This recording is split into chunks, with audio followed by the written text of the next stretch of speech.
राज्य आधीच खरात प्रकरण, अमरावतीचं अयान प्रकरण, नाशिकचं कॉर्पोरेट जिहादचं प्रकरण, तसंच मुंबईतील कॉर्पोरेट जिहादचं प्रकरण या सगळ्यांनी हादरून गेलं असताना कोल्हापुरातून एक धक्कादायक बातमी समोर आली आहे, ज्यात शहीद नावाच्या नराधमानं 15 पेक्षा जास्त मुलींची फसवणूक करून त्यांच्यावर लैंगिक अत्याचार केले, तसंच त्यांचे व्हिडिओ बनवून त्यांना ब्लॅकमेल केलं। आता या प्रकरणातील तरुणींची सविस्तर तक्रार समोर आली आहे। या पीडितेनं दिलेल्या तक्रारी जे धक्कादायक आरोप केलेत ते ऐकून तुम्हालाही धक्का बसल्याशिवाय राहणार नाही, कारण या धार्मिक अँगलचाही उलगडा होतोय। तसंच इतरही अनेक खळबळजनक खुलासे या तक्रारीतून करण्यात आले आहेत। शहीदनं नेमकी काय काय काळी कृत्य केली पाहुयात या व्हिडिओमधून। नमस्कार, मी मृणाली पिळणकर। कोल्हापूर जिल्ह्यातील हातकणंगले तालुक्यातील पुलाची शिरोली येथे घडलेले अत्याचार आणि ब्लॅकमेलिंगचं प्रकरण केवळ एका गुन्ह्याची कहाणी नसून ती एका विकृत मानसिकतेनं अनेक निष्पाप मुलींच्या आयुष्याशी खेळलेला जीवघेणा खेळ आहे। या प्रकरणातील मुख्य आरोपी शाहिद समीर संदे याच्या अटकेनंतर जे खुलासे समोर येत आहेत ते ऐकून माणुसकीला सुद्धा लाज वाटेल अशी परिस्थिती निर्माण झाली आहे। या घटनेची सुरुवात एका साध्या मैत्रीपासून झाली। शाहिद संदे यानं सोशल मीडियाचा वापर करून किंवा प्रत्यक्ष भेटीगाठीतून अनेक तरुणींशी ओळख वाढवली।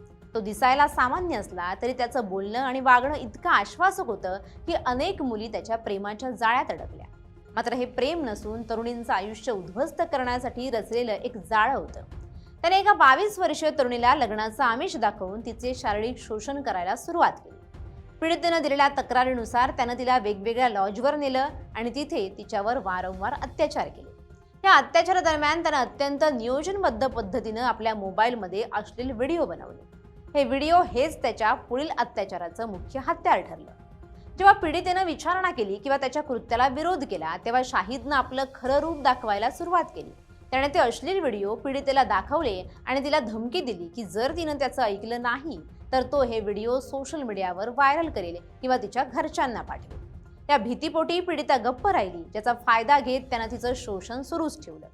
धक्कादायक बाब म्हणजे तपासात असं समोर आलंय की केवळ एक तरुण नव्हे तर अशा 15हून अधिक तरुणी शाहिदच्या या जाळ्यात अडकल्या। धक्कादायक बाब म्हणजे तपासात असं समोर आलंय की केवळ एक तरुणी नव्हे तर अशा 15हून अधिक तरुणी शाहिदच्या या जाळ्यात अडकल्या होत्या।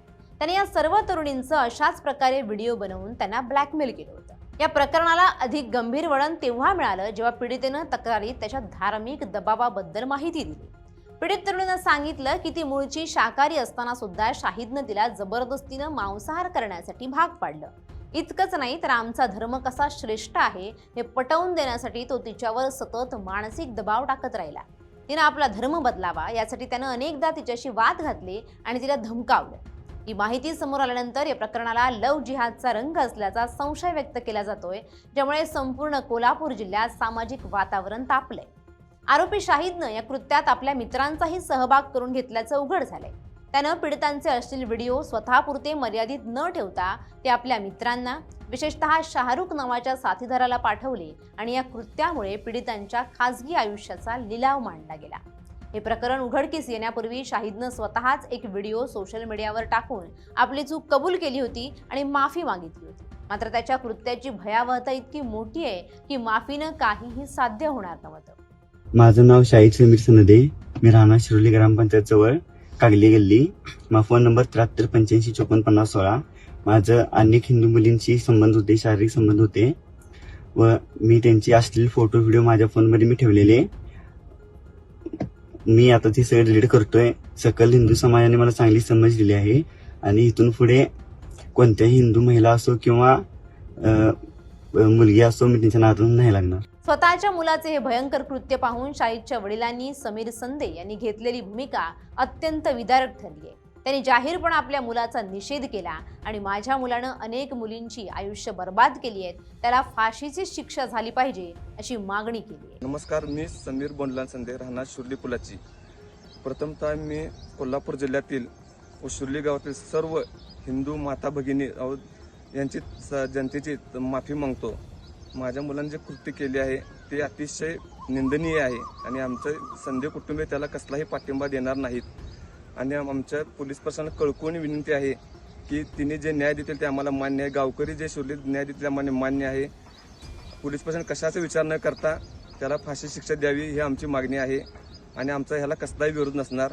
आणि प्रथम आणि एकदा मी शिर्ली गावातील सर्व हिंदू भगिनी भाऊ आमचे जे आहेत मी त्यांची माफी मागतो आणि जे पीडित तरुण आहेत त्यांची बी माफी मागतो आणि आम्हाला क्षमा करावी आणि आम्ही तुम्हाला कायम मदत लागेल ते आम्ही त्याला करू आणि आमच्या मुलाला जे शिक्षा होईल ते आम्हाला मान्य आहे.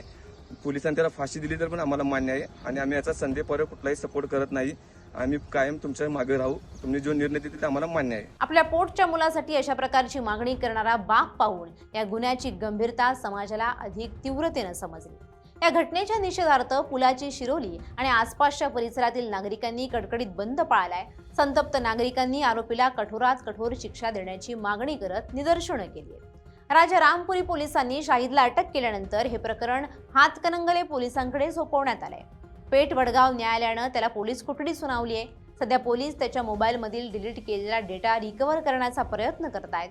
या प्रकरणातील शाहरुख नावाचा दुसरा आरोपी अद्याप फरार असून पोलीस त्याचा शोध घेत आहेत. कोल्हापूरच्या या घटनेनं महिला सुरक्षेचा आणि सोशल मीडियावरून होणाऱ्या फसवणुकीचा प्रश्न पुन्हा एकदा ऐरणीवर आणलाय. प्रेमाच्या नावाखाली चालणारा हा क्रूर खेळ थांबवण्यासाठी समाजातील जागृती आणि कायद्याचा वचक असणं किती गरजेचं आहे हेच या प्रकरणातून अधोरेखित होत आहे. पोलीस आता या प्रकरणाच्या मुळाशी जाऊन आणखी किती मुलींची यात फसवणूक झाली आहे आणि यामागे काही संघटित कट आहे का याचा कसून तपास करतायत. Bureau report LS Marathi.